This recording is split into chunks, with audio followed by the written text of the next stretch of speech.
Al-Quran. Ya. Jadi bulan ini adalah bulan di mana diturunkannya Al-Quran, di mana Al-Quran itu diturunkan secara menyeluruh pada bulan Ramadan, yakni pada tanggal 24. Ya. Dari Lauhil Mahfuz ke Baitul Izzah itu diturunkan secara menyeluruh, yakni pada tanggal 24 Ramadan. Kitab-kitab samawi yang lainnya seperti suhuf-suhuf Nabi Ibrahim itu diturunkan pada tanggal 1 Ramadan. Kemudian kitab Taurat diturunkan pada tanggal 6 Ramadan. Kemudian kitab Injil diturunkan pada tanggal 13 Ramadan. Kemudian kitab Zabur diturunkan pada tanggal 18 Ramadan. Kemudian kitab Al-Quran dari Lauhil Mahfuz ke Baitul Izzah itu tanggal 24 Ramadan. Diturunkan maksudnya secara menyeluruh. Seluruhnya diturunkan oleh Allah dari Lauhil Mahfuz ke Baitul Izzah langit dunia. Kemudian dari langit dunia itu diturunkannya secara berangsur-angsur selama 22 tahun, 2 bulan, 22 hari. Ya, itu yang pertama turunnya ayatnya adalah surat Al-Alaq. Iqra bismi rabbikal ladzi khalaq. Khalaqal insana min 'alaq. Iqra wa rabbukal akbar. Nah, itu pada tanggal 17 Ramadan. Ya. Diturunkannya pada tanggal 17 Ramadan di Gua Hira. Ya, itu diturunkannya kemudian secara bertahap dari langit dunia yakni Baitul Izzah. Tetapi kalau diturunkan secara menyeluruh itu tanggal 24 Ramadan dari Lauhil Mahfuz dari Baitul Izzah sampai ke Baitul Izzah yakni langit dunia. Nah itu makanya diperingatilah 17 Ramadan ini adalah turunnya Al-Quran. Jadi diturunkannya Al-Quran itu para malaikat turun. Kalau dalam surah Inna anzalnahu fi lailatul qadr wa ma adraka ma lailatul qadr. Lailatul qadri khairun min alfi syahr. Tanazzalul malaikatu war-ruhu fiha bi'izni rabbihim min kulli amr. Salamun hiya hatta matla'il fajr. Jadi diturunkannya Al-Quran itu pada malam kemuliaan. Apakah malam kemuliaan itu? Malam kemuliaan itu adalah lebih baik daripada 1000 bulan. Jadi malam itu lebih baik daripada 1000 bulan. Makanya kita mencari di malam Lailatul Qadar. Apabila kita beribadah pada malam itu, walaupun sebentar, ya, 1 jam misalkan, maka kita mendapatkan pahala bagaikan 1000 bulan. 1000 bulan itu 83 tahun lebih 4 bulan. Itu. Jadi 1000 bulan itu 83 tahun lebih 4 bulan. Itu. Jadi kalau kita beramal pada malam itu, melakukan sholat malam, sholat tahajud misalkan, sholat tarawih, membaca Quran, maka kita seperti beramal 1000 bulan, 83 tahun. Belum tentu umur kita, ya kan? Belum tentu umur kita 83 tahun. Nah, makanya cari kesempatan. Makanya di akhir-akhir bulan Ramadan itu adalah malam Lailatul Qadar. Tanggal-tanggal ganjil. Ini menurut riwayat yang paling kuat. Namun ada riwayat menurut para ulama yang lain mengatakan bahwa dari mulai tanggal 1 Ramadan, makanya mereka selalu bersiap-siap, tidak mau meninggalkan ibadah semalam pun, ya, agar mereka menemukan di mana malam Lailatul Qadar tersebut. Namun ada juga yang berpendapat bahwa malam Lailatul Qadar itu sudah tidak ada lagi. Karena pada malam itu sewaktu Al-Quran diturunkan dari Lauhil Mahfuz ke Baitul Izzah, disitulah terjadinya cuman satu kali itulah. Tetapi yang pendapat yang paling kuat bahwa malam itu, malam Lailatul Qadar itu sampai hari kiamat nanti. Ya, itu. Ini pendapat yang paling kuat. Makanya di akhir Ramadan, 10 akhir Ramadan, Rasul mengencangkan ikat pinggangnya. Artinya dia beriktikaf di masjid atau musola. Rasul itu. Kalau 10 terakhir. Dia tidak mendekati istri-istrinya. Tidak. Dia khusyuk untuk melakukan ibadah di masjid. Melakukan ibadah di musola. Iktikaf. Ya, agar bertemu dengan malam Lailatul Qadar tersebut. Ini sungguh luar biasa. Ini. Jadi ceritanya begini. Pada waktu itu para sahabat itu terheran karena Rasul menceritakan dari Ibnu Abbas menceritakan bahwa di zaman itu, di zaman Bani Israel itu ada orang yang bernama Sam'un. Ya. Orang yang bernama Sam'un ini, dia ini setiap hari berperang, berjihad di jalan Allah Subhanahu wa taala. Sam'un ini, ya. Sam'un namanya. Ya, itu, ya. Jadi tiap hari dia ini berperang. Ya. Alat perangnya itu tulang rahang, ya. Jadi kalau dia lapar, dari tulang tersebut tumbuh daging, makan dari situlah. Kalau dia haus, tulang tersebut mengeluarkan air. Ya. Nah, Sam'un ini hebat. Ya. Dia jagoan. Kalau orang kita itu dia ini jagoan. Ya. Karena dibunuh, hendak dibunuh beberapa kali tidak pernah mati-mati. Sam'un ini. Ya. Maka orang-orang kafir tersebut, ya, merayu istrinya karena istri Sam'un masih kafir. Sam'un berjuang, berjihad di jalan Allah Subhanahu wa taala, namun istrinya kafir. Istrinya diiming-imingi harta benda, diberikan harta, diberikan emas. Maka bagaimana mereka membujuk istrinya itu, bagaimana mencari kelemahan Sam'un, ya? Bagaimana cara membunuh Sam'un?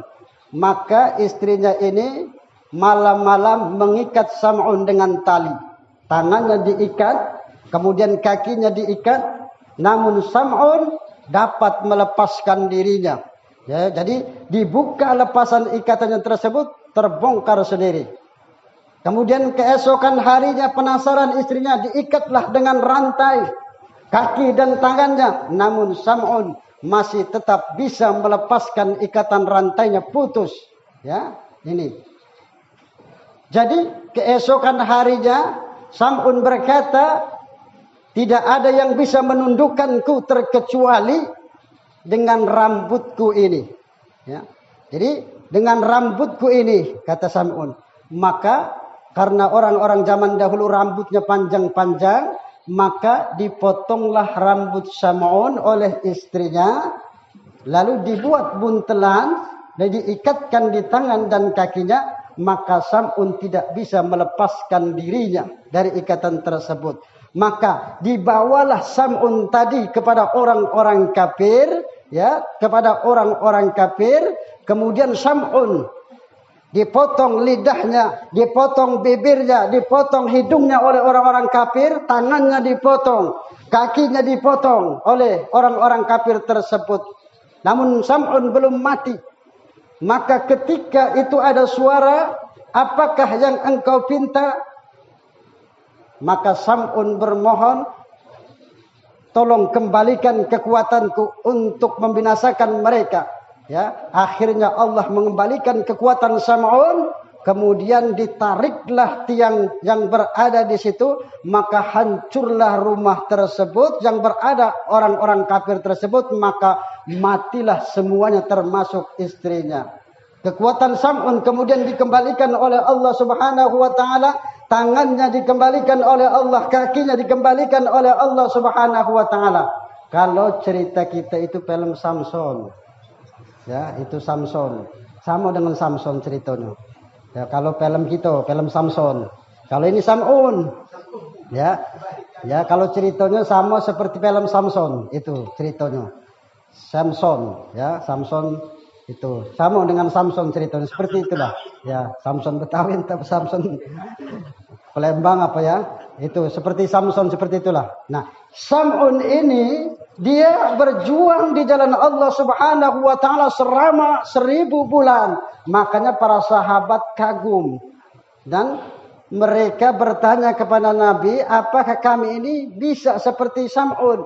Maka Allah Subhanahu wa taala menurunkan surah Inna anzalnahu fi lailatul qadr wa ma adraka ma lailatul qadr lailatul qadri khairum min alf syahr تنزل الملائكة والروح فيها بإذن ربهم من كل أمر سلام هي حتى مطلع الفجر. Ini.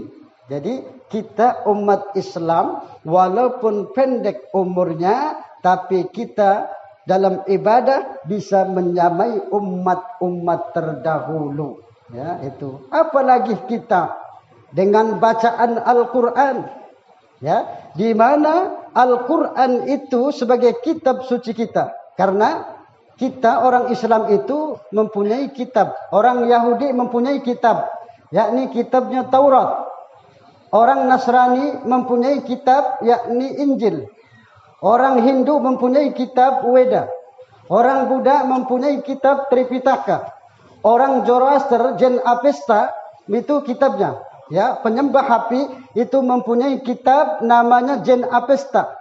Orang Konghucu itu mempunyai kitab namanya Tao Te Ching. Ya. Jadi semua seagama itu ada kitabnya masing-masing. Ya. Orang kita, orang Islam, kitab kita adalah Al-Quran. Itu kitab kita. Al-Quran adalah firman Allah Subhanahu wa taala yang diturunkan oleh Allah di dalam 2 tempat, Mekah dan Madinah. Makanya dalam Al-Qur'an itu ada surat Makkiyah dan surat Madaniyah. Ya. Surat Makkiyah diturunkan di kota Mekah itu selama 12 tahun 5 bulan. Ya. Jumlah suratnya adalah 86 surat. Kemudian surat Madaniyah itu diturunkan di kota Madinah. Jumlah suratnya adalah 26. Ya, itu. Surat Madaniyah. Ini diturunkan di kota Madinah kurang lebih 9 tahun 9 bulan. Jadi seluruh Al-Quran diturunkan secara bertahap, secara berangsur-angsur sesuai dengan kebutuhan, ya, itu selama 22 tahun, 2 bulan, 22 hari. Jadi ayat yang pertama diturunkan oleh Allah Subhanahu wa taala adalah Iqra bismi rabbikal ladzi khalaq, 5 ayat. Kemudian ayat yang terakhir diturunkan oleh Allah adalah Al-yawma akmaltu lakum dinakum wa atmamtu alaikum ni'mati wa raditu lakumul Islam dina. Itu ayat yang terakhir pada tanggal 9 Dzulhijjah ketika Rasul berada di melakukan haji wada. Itu ayat yang terakhir diturunkan di Mekah, ya, ketika Rasul melakukan haji wada. Ya, ini jadi ada 2 surat, yakni ada surat Makkiyah, ada surat Madaniyah. Ya, itu. Tapi yang terpenting kita membaca Quran, ya, baca kitab kita. Jangan kitab kita berada di rumah, kadang-kadang sawang muaya, dideleng ora, dibaca ora, diuta. Sampai sawangan yang maka. Ya. Kok dimakan rayap pisan, ya. Kok. Karena tidak pernah dilihat, tidak pernah dibaca, ya. Makanya iqra'ul Qur'an kata Nabi, iqra'ul Qur'an fa innahu ya'ti yaumal qiyamati syafi'an li ashabi. Bacalah Al-Qur'an, sesungguhnya Al-Qur'an itu akan memberikan syafaat kepada orang-orang yang membacanya. Ya, itu. Memberikan syafaat, memberikan pertolongan. Makanya kelak di hari kiamat nanti Al-Qur'an akan datang berbentuk dengan wajah yang baik, yang bagus. Dia datang untuk membantu orang-orang yang membacanya. Makanya kalau ada orang yang meninggal, dibacakan Al-Quran, apalagi anaknya yang bacanya, ya, itu akan meringankan azab. Karena barang siapa yang mempelajari Al-Quran, ya, anaknya yang mempelajari Al-Quran, kemudian orang tuanya tersebut terkena azab, itu akan diringankan azabnya walaupun dia orang kafir. Coba bayangkan, orang kafir, orang tuanya. Si anak tadi mempelajari Al-Quran, orang tuanya yang kafir tadi diringankan siksanya oleh Allah. Apalagi kita orang yang beriman. Betul lah? Apalagi kita orang Islam, orang yang beriman. Kemudian anak kita mempelajari Al-Quran, membaca Al-Quran. Maka itu yang lebih baik. Tentu itulah yang lebih afdol. Diringankanlah siksa orang tua kita. Kalau memang orang tua kita tadi kena siksa, ya, di alam kubur. Tapi kalau dia mendapatkan nikmat dari Allah, dia akan ditambah nikmat tersebut oleh Allah Subhanahu wa taala. Ini makanya dibacakan Quran. Wong mati dibacakan Quran. Ini. Jadi supaya diringankan kalau dia disiksa oleh Allah Subhanahu wa taala. Ini. Pelajari Al-Quran, ya, kemudian kita baca, kita amalkan, ya. Karena apa? Walaupun kita tidak pandai, wa yatata'u, jadi apabila kita membacanya secara terbata-bata, tertegun-tegun, karena belum pandai kita membacanya, itu masih mendapatkan 2 pahala. Apalagi kita mahir, ya. Makanya orang yang mahir, kata Nabi, yang membaca Al-Quran, maka Allah akan kumpulkan dia bersama para malaikat. Ini, ya, para malaikat yang mulia. Orang yang tidak pandai membacanya, tertegun-tegun, terbata-bata, dia mendapatkan 2 pahala. Ya. Ini sungguh luar biasa. Ini baca Quran, ngerti atau tidak ngerti, tetap masih mendapatkan pahala. Ya, baca Quran. Makanya 1 huruf itu sudah mendapatkan pahala 10. Man qara'a harfan min kitabillahi falahu hasanah wal hasanatu bi'ashri amsalha la aqulu alif lam mim harfun walakin alifun harfun wa lamun harfun wa mimun harfun. Kata Nabi, barang siapa yang membaca kitab Allah, maka baginya diberikan kebaikan. Lalu kebaikan itu dilipat gandakan, ya, menjadi 10. Kata Nabi, la aqulu alif lam mim, saya tidak mengatakan alif lam mim itu 1 huruf, tapi alif 1 huruf, lam 1 huruf, mim 1 huruf. Maka sudah membaca alif lam mim, sudah mendapatkan 30 kebaikan. Ini dalam keadaan tidak berwudu. Kalau dalam keadaan berwudu, itu mendapatkan 25 dalam 1 huruf. Kalau kita baca di dalam sholat 1 huruf, itu 100. Kalau kita dalam sholat, ya, banyak kan 1 huruf? Belum kita baca 1 ayat, 1 surah, ya kan? Banyak. Kalau sholat kita duduk, itu dapatkan 1 huruf 50. Kalau sholatnya duduk, ya, karena mungkin kecapean, duduk sholatnya, maka mendapatkan 50 dalam 1 huruf. Tapi kalau sholat kita berdiri, dalam 1 huruf, itu 100 kebaikan yang kita peroleh. Ya, coba. Apalagi di bulan Ramadan ini. Bulan yang penuh dengan berlipat ganda pahala di sisi Allah Subhanahu wa taala. Ya, berlipat-lipat pahala. Ya, ini. Makanya jangan sampai kita seperti orang munafik. Ya. Orang munafik yang tidak membaca Quran, ya. Orang munafik yang membaca Quran, makanya orang mukmin yang membaca Quran itu beda. Orang mukmin yang membaca Quran itu seperti buah jeruk, ya, buah limau yang baunya harum dan rasanya pun enak. Itu orang beriman yang membaca Quran. Baunya harum, rasanya pun enak. Tapi orang mukmin yang tidak pernah membaca Quran itu seperti buah kurma. Buah kurma itu tidak ada baunya, betul tak? Laka wangi nih, gitu. Tapi rasanya kan enak. Ya, buah kurma. Itu orang mukmin yang tidak membaca Quran, artinya tidak pernah membaca Quran. Ya, itu seperti buah kurma. Ya. Tidak ada baunya tapi rasanya enak karena dia beriman. Tapi kalau orang yang beriman yang rajin membaca Quran itu seperti buah jeruk yang baunya harum dan rasanya pun enak. Itu.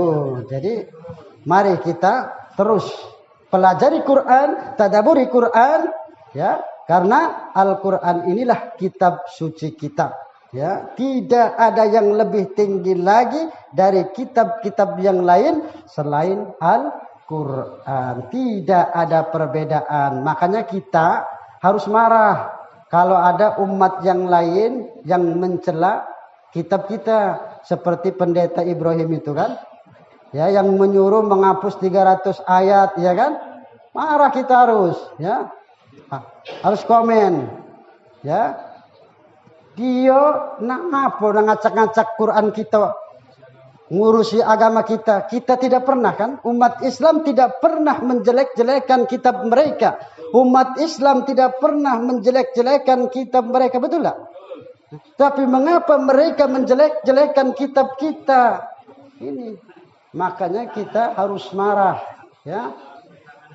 Walaupun kita tidak langsung, ya, untuk memukul wajahnya atau menempeleng wajahnya, sudah kita komen bela, marahlah dalam hati karena mungkin jauh. Biarlah mereka orang-orang yang di atas sana yang beragama Islam yang mendukung mereka, artinya menghukum mereka. Nah, ini. Jadi yang penting dalam memperingati nuzulul Quran ini kita lebih giat lagi untuk membaca Quran. Setuju tak? Makanya di musola diadakan tadarus Quran. Itu untuk meningkatkan cara baca kita sebetulnya. Ya. Makanya dalam tadarus itu sebetulnya tidak sendiri-sendiri, berkumpul. Ya. Dalam tadarus Quran itu berkumpul kita bersama-sama, satu demi satu baca. Ya. Jadi kalau ada yang salah, ada yang membetulkan. Ya, itu. Jadi saling simak itu. Cuman karena ada keperluan masing-masing, sendiri juga alhamdulillah. Jadilah daripada kate kan. Ya itu. Nah iya. Untuk meramaikan musola. Daripada tidak ada baca, ya. Bau apa? Nah itu. Pahit, murun, pahit, ya. Rasanya enak tapi baunya pahit. Ya. Jadi apabila kita hendak memenuhi kewajiban kita hak Al-Quran, khatamkan Quran itu kalau bisa paling itu setahun 2 kali. Setahun 2 kali itu sudah memenuhi hak Quran. Kalau tidak bisa 1 tahun sekali itu khatamkan Quran. Itu sudah memenuhi hak Quran. Karena Nabi ketika beliau akan wafat, beliau membacanya, menghatamkannya 2 kali, ya itu. Jadi itu termasuk hak Quran. Hak Quran itu kita baca, Quran itu khatamkan setahun itu 2 kali. Jadi 6 bulan sekali, ya. Tapi bersyukur apabila kita menghatamkannya sebulan sekali atau seminggu sekali. Nah itu Alhamdulillah. Ya. Setahun sekali belum pasti. Nah, ini. Jadi kalau bisa setahun sekali jadilah. Ya. Kalau bisa setahun sekali khatamkan Quran. Karena di dalam mengkhatamkan Quran, apa yang kita baca Quran itu khatam, itu ada satu doa yang dikabulkan oleh Allah Subhanahu wa taala. Ya. Jadi kalau kita khatam Quran, membaca khatam Quran, itu ada satu doa kita yang dikabulkan oleh Allah Subhanahu wa taala. Maka coba bayangkan orang-orang yang ahli Quran, orang yang hafid Quran, kehidupan mereka makmur, betul lah? Betul lah? Itu karena mereka diangkat dengan Al-Quran. Diangkat kedudukan mereka dengan Al-Quran. Tapi juga jangan coba-coba, ada juga yang direndahkan oleh Al-Quran. Kenapa? Karena mereka membaca Quran namun tidak sesuai dengan perilaku mereka. Makanya Al-Quran menjatuhkan mereka. Ada yang ditinggikan derajatnya dengan Al-Quran dan ada juga yang direndahkan derajatnya dengan Al-Quran. Karena mereka membacanya tidak benar, apalagi kemudian perbuatan mereka tidak sesuai dengan apa yang mereka baca. Tiadalah dosa yang paling besar Bapak dan Ibu. Tiadalah dosa yang paling besar adalah mereka orang-orang yang tadinya ingat dengan Al-Quran, kemudian mereka melupakan Al-Quran. Ingat, hati-hati. Kalau kita sudah hafal Quran misalkan, sudah baca Quran, coba kita ulangi kembali, kita dawami kembali. Kenapa? Itu bisa menurunkan derajat kita. Kalau kita lupa dengan apa yang kita hafal tersebut, itu bisa menurunkan derajat kita. Ya, yang tadinya kita ingat Quran, coba kita perhatikan, kita ulangi kembali apa-apa yang pernah kita pelajari, ya, kita dawami kembali. Ya, agar jangan sampai kita direndahkan oleh Al-Quran. Karena tidak ada dosa yang paling besar, yakni mereka orang-orang yang melupakan Al-Quran. Hati-hati, ya. Bukannya tidak berdosa, ya. Orang yang hafal Quran tadinya, kemudian dia sibuk mengurusi ini, mengurusi itu, bisnis ini, bisnis itu, misalkan lupa. Itu dosa, ya. Dosa besar termasuk. Hati-hati. Ya, itu. Karena mereka menyepelehkan firman Allah Subhanahu wa taala. Jadi yang terpenting dalam memperingati Nuzulul Quran ini, mari kita sama-sama untuk memperbaiki diri kita dan lebih giat lagi kita untuk membaca Al-Quran. Kemudian setelah kita membaca, sedikit demi sedikit kita pelajari artinya. Kemudian setelah kita mengetahui terjemahannya, kemudian kita paham dengan isinya, maka kita aplikasikan dalam kehidupan kita sehari-hari. Ini. Jadi kalau zaman Nabi memang belum ada seperti mushaf sekarang. Kalau di zaman Nabi itu mereka banyak yang hafal Quran. Para sahabat banyak yang hafal Quran. Dan Quran itu berada di batu-batu tulisannya. Ya. Ada di pelepah kurma, ada di tulang-tulang, itu Al-Quran. Setelah Nabi wafat, ya, kemudian pemerintahan di tangan Abu Bakar Siddiq, maka Umar bin Khattab mengusulkan kepada Abu Bakar Siddiq agar mengumpulkan Al-Quran dijadikan satu. Ya, karena pada saat itu mereka berbeda-beda. Ya, ada yang beda cara bacaannya. Ya, maka diusulkan oleh Umar agar ditulis, ya, dikumpulkan dalam satu mushaf.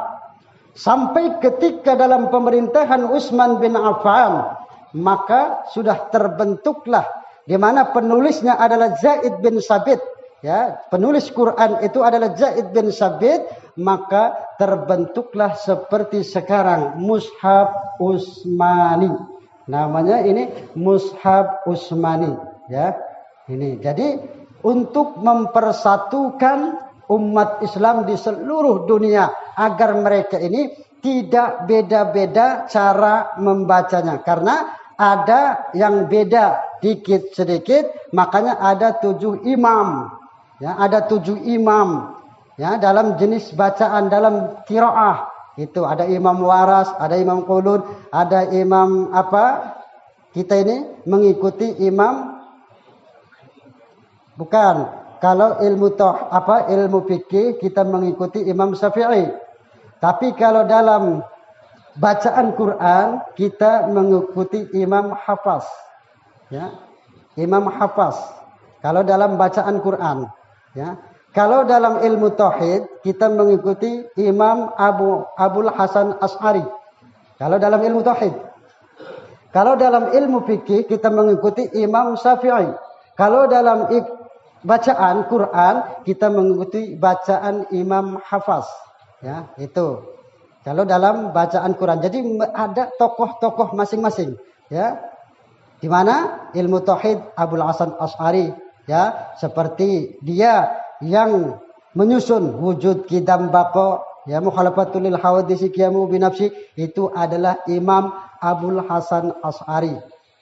Kemudian dalam fikih, dalam hukum kita mengikuti Imam Syafi'i, ya. Kemudian dalam qiraat, dalam bacaan kita mengikuti Imam Hafaz, ya, Imam Hafaz. Itu dalam bacaan Quran, ya.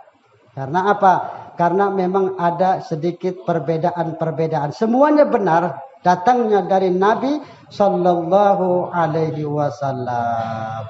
Seperti apa yang kita baca, wadduha menjadi wadduha. Wadduha wal-laili idza saja wadda'aka rabbuka wa ma qala walal akhirati khairul laka minal ula. Itu memang ada riwayat, ya. Ada riwayatnya dari Nabi. Tapi kalau kita tidak mengetahui, tak usahlah baca seperti itu, ya.